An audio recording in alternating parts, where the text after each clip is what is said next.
What's up and welcome back to Rumor Has It Official. Let's get straight into talking about 90 Day Fiance before the 90 days. This is season 4, episode 16, The Tell All Part 1.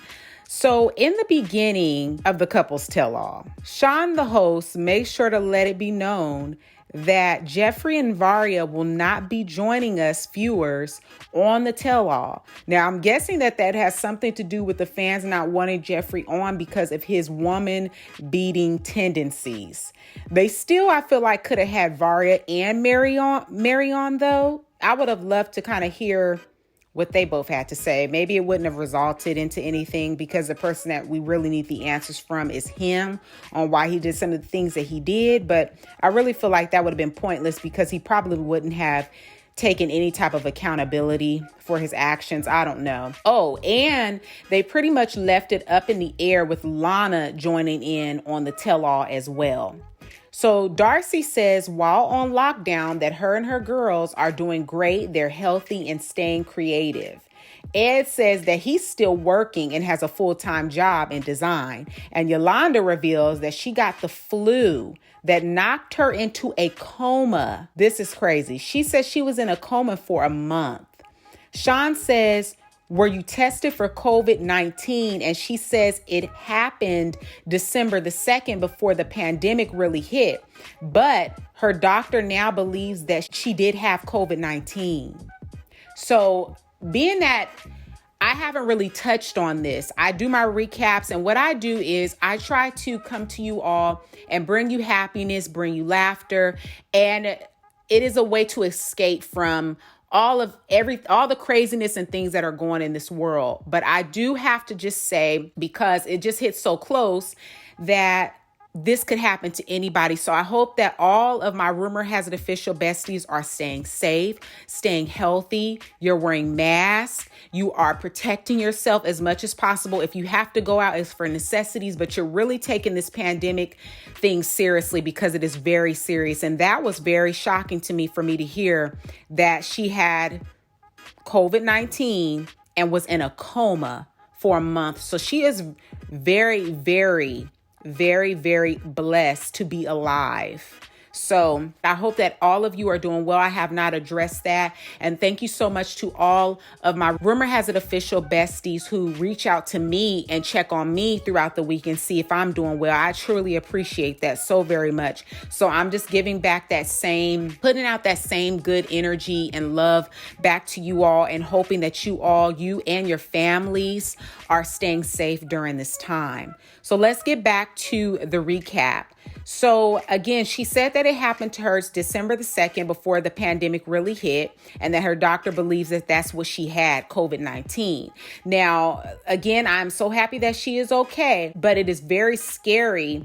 And I'm sure that her kids were scared and worried, especially with her being in a coma. So to move off of that and go to more of what was kind of going on in this tell-all, it was really hilarious when they did a flashback of everyone's initial journeys, and they show everyone traveling to go and meet their person. And David is just standing there at the train station waiting for Lana to show, looking like Barney in that purple shirt.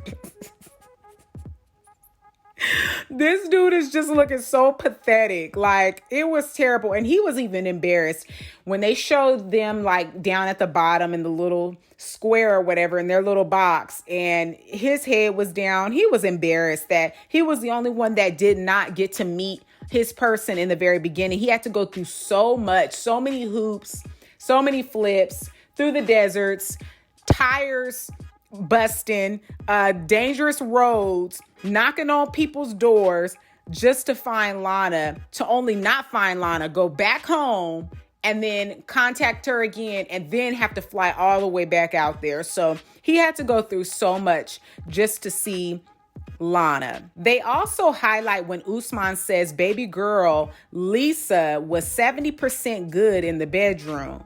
She was offended by that, obviously, but Usman says if he had said 50%, then she should worry or take offense. She then tells Ash to give Usman some tips. Let's move on to our first couple that they interviewed for the tell-all. which is Avery and Ashe. So it's obvious that these two are no longer together. We knew that prior, but we're going based off of how it's flowing when TLC presents it, not what people discover and go ahead and put like those spoilers on to social media. So like I said, it's obvious that these two are no longer together. And Avery says that she needed to take some time and step back and see if she could navigate her feelings, and that there was a lot weighing on her decision to proceed or not. She goes on to say when she took a step back that Ashe decided to be done for good. Then Sean gives him the opportunity to share why they broke up. And he says, if a person is really committed, then they would be able to work through things without breaking up. Adding, how many breaks does a person need to take? Avery says that her feelings in the relationship were fading and that she couldn't really get a real perception of who Ashe really was, because he always wants to put his best foot forward. He always wants to show this perfect side of him. And she believes that he only cares about his self-image and how he looks. So Ashe then says that he wasn't authentic. So he is now verifying and confirming what she just said of him not being real. He says that he wasn't real in his authentic self with Avery because she broke up with him how many times and ghosted him for 2 weeks. Avery says that there are many red flags and that she doesn't have clarity on any of those red flags. They begin to go back and forth about how her photos were removed from his IG account. Nothing was really resolved with that. So they move on to Avery saying that Ashe was supposed to be doing a diet with her and wasn't staying committed or taking it seriously. To me, honestly, it has nothing to do with the diet. I believe it has a lot to do with her not being able to catch Ashe's true character or get to know who he really is, because he paints a certain picture and is not being his authentic self. There were a lot of red flags with Ashe. One, when he went to the florist to pick up flowers and the owner said that he was a regular. Two, when he told her that he was single after she flew all the way to Australia to meet him, and they have been talking about a future and future plans and getting him to America. Three, the way he conducted himself at the dating seminar and the things that came out of his mouth. Four, how he withheld certain information about his past relationships and saying that Sion was 100% on board with Taj moving to America. So I feel that Avery's feelings are valid, but she just didn't do a great job at expressing them in that moment. Had she touched on the points that I just added, then I feel like it would have been a little bit better for her, and it would have brought clarity to the other viewers and the other couples, because then here you go, Lisa. She chimes in and calls herself trying to give an opinion on the situation, but I think she only chimed in because they were talking about dieting, and it must have struck a chord, seeing as Usman's friends were saying that she was fat and had a tummy. Avery tells her that from the beginning, she's had problems with Ashe being honest with her. And honesty is a very important thing. It is very important in a relationship. So it had nothing to do with the diet, but the lying was such a buildup that situation with the dieting made it her last straw. So Ashe says that his energy and investment was 110%, and Avery was like a share market. I think by default, because she got on a plane and left her 2 babies behind. Now, I know that was her choice, but because she did that, it shows that she was more invested. That's just how I feel. Lisa then becomes the host and is posing questions. And I'm like, where the heck is Sean? And why isn't she doing her job? Lisa says that, is there a possibility that he's the one that got away and could have been your husband? And Avery flat out with no hesitation says no. And I was weak because like without any type of hesitation, she was like, no. And the look on his face. So Sean then tries to be funny by saying to Avery, do you still think he's the best you ever had? And that instantly puts a huge smile on Ashe's face. He is so proud and starts laughing hysterically, telling Avery that she can't take that back. They finally end their segment, and Avery does like a behind the scenes of her thoughts with their segment, on their segment, and Ashe uses this time to further manipulate and play games, play these little mind games. This piece of trash goes to get a ring box and goes back and sits down in front of the camera, gazing at the ring. He purposely wants to put it out there like he had plans to propose and bought a ring, but for all we know, that could be worth 25 cents from a toy vending machine. Or he could have pulled a stunt like Caesar and David and purchased a cubic zirconia ring. So, I'm just so over Ashe, and I hope I never see him again on any future seasons, to be honest with you. My thing is, if he had planned on doing that, but didn't, why did he now bring out the ring? I'll tell you why. Because he wants her to feel like, he was going to propose. And he wants her to come crawling back to him. Straight up, without a doubt. Games and manipulation.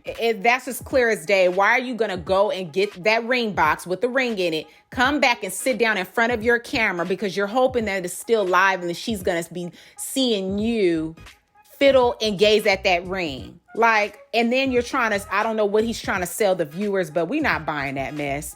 He is a bunch of crap. He's full of crap. That's all I can say. Comment down below your thoughts and let me know what you thought on that first segment of Avery and Ashe. Let's move on to our second couple, which is Ed and Rose. So for the tell-all, Rose has a translator and the host says, well, you were able to communicate well before. Why do you need one now? And Rose says that she had a lot of mixed emotions and it's hard for her to express. Now, I took it as she can express her thoughts better in her language than she can in English. So I get it. She probably can really go in depth and say a lot more in her language versus she's probably still a little bit, her English is not 100%. So I get why she needed a translator. Rose said that she was angry and she has a lot of frustration towards Ed. Ed says that he's confused to hear her say that. So Ed says when he got back home from the Philippines, shortly after that, he was in contact with Rose. He goes on to say on Valentine's Day, Rose reached out to him, to which Rose denies and says that he messaged her first. Ed says that he can show messages and shows a series of pictures adding that Rose wanted him back and wanted to see him again. He goes on to address the host, Sean, telling her that he was ready, that he missed Rose and was ready to give up everything, including his daughter, after he's already repaired their relationship. What a terrible father. What a terrible father he is to come on national television and say that. It really shows just how much he truly cares for his daughter. I think that Ed is a selfish person and only cares about himself. And that is why he's in this predicament that he's in right now. What makes it even worse is his daughter was listening in on the tell-all when he said those hurtful things. Now, do you all believe Rose had been reaching out to Ed and telling him that she wanted him back? He's showing pictures with dates, but I don't take that as proof because you can duplicate old photos in your iPhone to make them your most recent photos in your camera roll. I do believe that he reached out to Rose and wanted a second chance. Ed's daughter, she chimes in and gets emotional because of what she heard her father say. And then Ed's phony tail starts pressing his eyes, trying to apply pressure to his eyes and to make himself cry. He's trying to fake cry because he knows that he just reopened a wound that was still in the process of healing. He tries to clean up things, talking about, he was in love and he was just following his heart. Ed's daughter then addresses Rose and is like, did you really love my dad? Because from what I could see, it didn't look like it. Rose tells her off in her language to where the daughter is like, okay, tone it. You can tone it down type of thing. My thing is, what about how he treated her? Tiffany is making sure to defend her father, but did she not see how he treated her on this show. At that moment, I just wanted her to be quiet. Rose reveals Ed wanted her to do a sex video with him via video chat. By the looks on his face, it's true. And he was trying to save face, but I believe her. Ed says that it's a lie, but Rose says he told her that he would pay her if she got naked on camera. Rose was sad and told Ed that she has a lot of problems going on in the Philippines. So that's when he told her to get naked and that he would send her money. Now, comment down below, let me know, do you all believe that?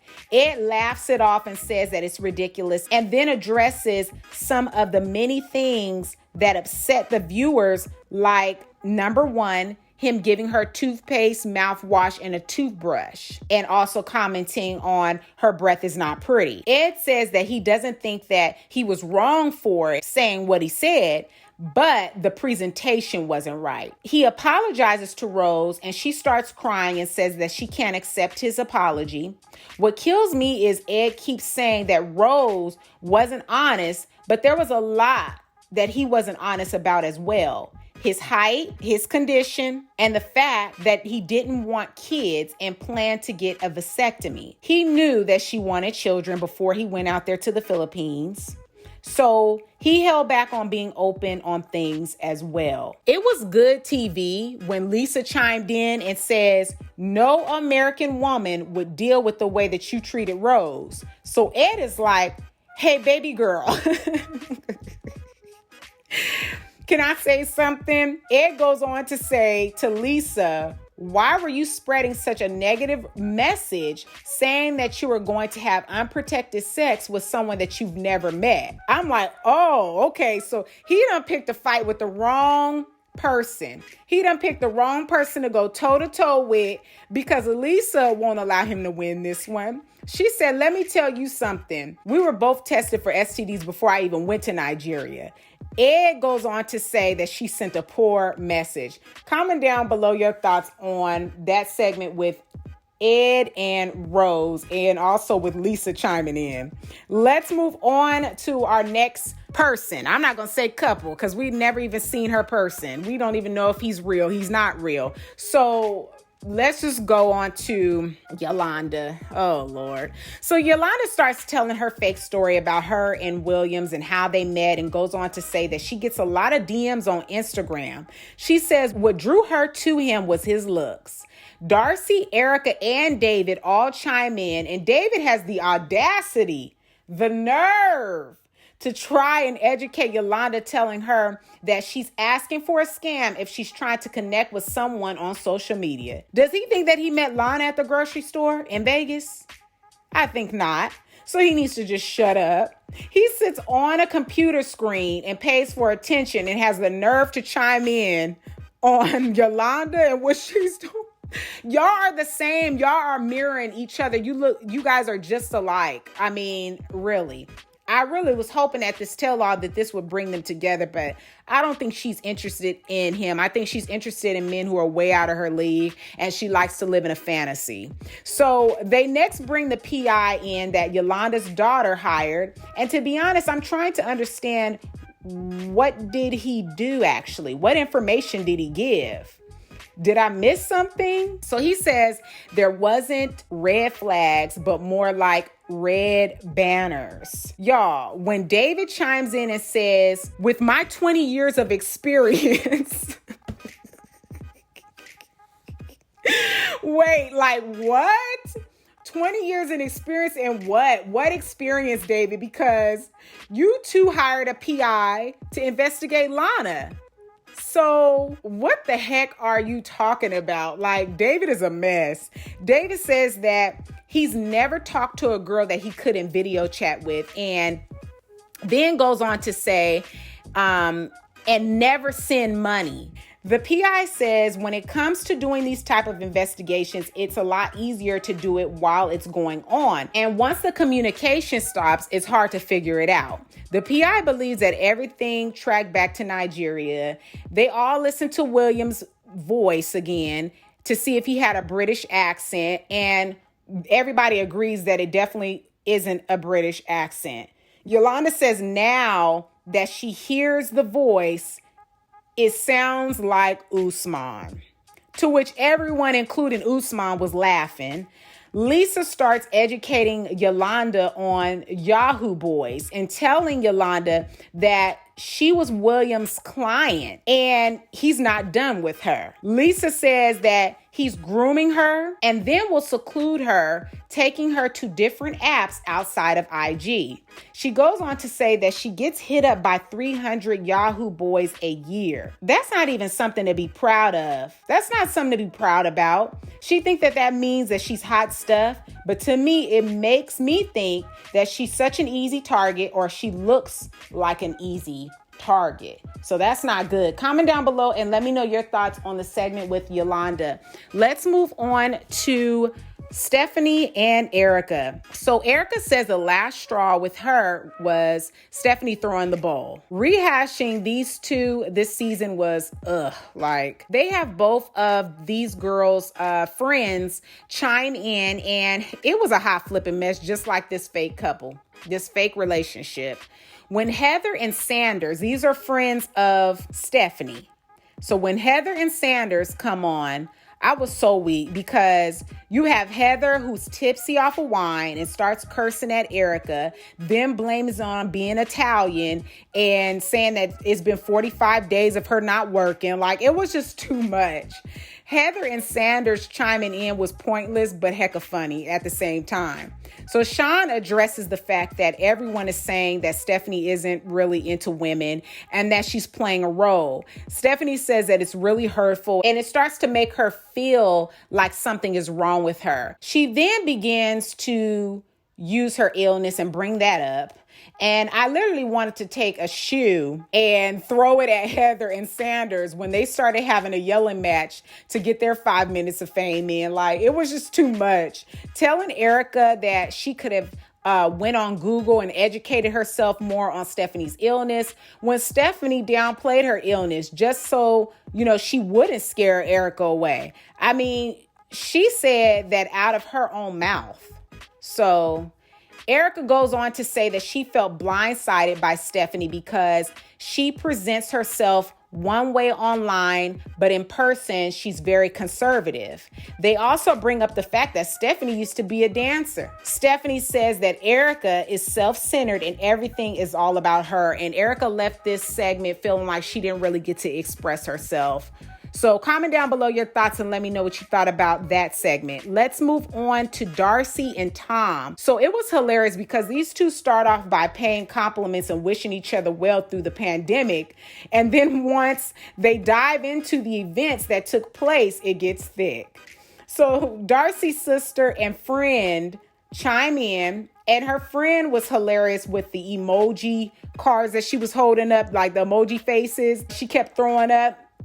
And when they played back Darcy finding out about Tom and his new girl, and she was running on that treadmill, I was no more good because I forgot all about that episode. And it was just hilarious seeing her. We know Darcy don't never spend no time in no gym. If she's in there, it's just to be cute and probably try to be around dudes, other bodybuilders or buff dudes up in there. But she ain't in there doing no workout. So it was evident when she was running on that treadmill the way she was. It was hilarious. So they discussed the time frame of him meeting the new girl, and Darcy says Tom was still talking to her. She felt that he was stringing her along. They recap on Tom's not so gentleman ways at their last meeting. Y'all remember the "you put on weight" comment that he made in New York. Well, he got called out on that, and Darcy takes the time to stand up, telling him to look at her revenge body. Darcy is a hot mess.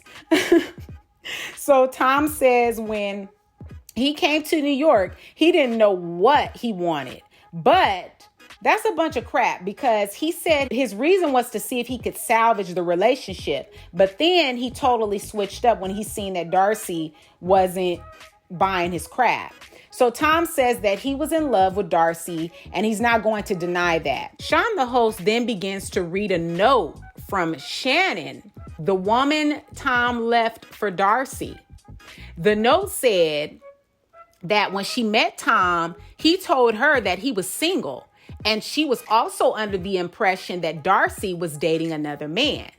She adds, she and Tom dated for a month or so, and initially things went really well, but ultimately it didn't work out for them. She wishes Tom and Darcy the best.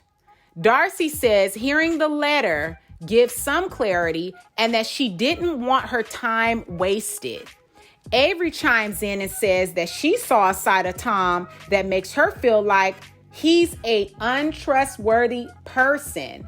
And eager Tom jumps in and says, in all fairness, he's not willing to keep talking with Avery there. But he really just told off on himself. He should have just kept quiet to see maybe where she was going with it, but he knew that he was busted. So he says that he's not willing to talk with Avery there and that he has an issue with her. What gets me upset is when the host sits there looking dumbfounded instead of digging and getting down to the bottom of why he has an issue with Avery. I'm like, are you a therapist or a TV show host? Like, which one is it? Get some answers, Sean. Get some answers. Jeez, like, it just is just too much. I don't know. Do you all like the host, Sean, for our tell-alls? She's obviously locked in a really good contract with TLC because I feel like I've heard many people say they're not really a fan of her hosting, but she comes back every year. So Tom doesn't want to talk about it, so he logs off because he knows that he is guilty and he's done something and he doesn't want it to come off. And he thinks if he puts up that little fit that it won't be exposed. But buddy, that's why you got to be very careful and think about what you do before you do it, because there's a chance it will be exposed. So I really need to hear your thoughts on this part 1 tell all of 90 Day Fiance Before the 90 Days, season 4, episode 16. Let me know your thoughts. I really feel like it's not juicy enough. It's really not juicy enough. I don't really know when's the last tell all where I was like, oh, I can't wait for the next one. But hey, I don't know. Maybe that's just me. Comment down below. Let me know your thoughts on this part 1. Give this video a big thumbs up for me. Let me know that you enjoyed the video. Share it with a friend who also loves watching 90 Day Fiance Before the 90 Days. Don't forget to subscribe and hit that bell for future uploads from Rumor Has It Official. And I will catch you all in the next video. Peace.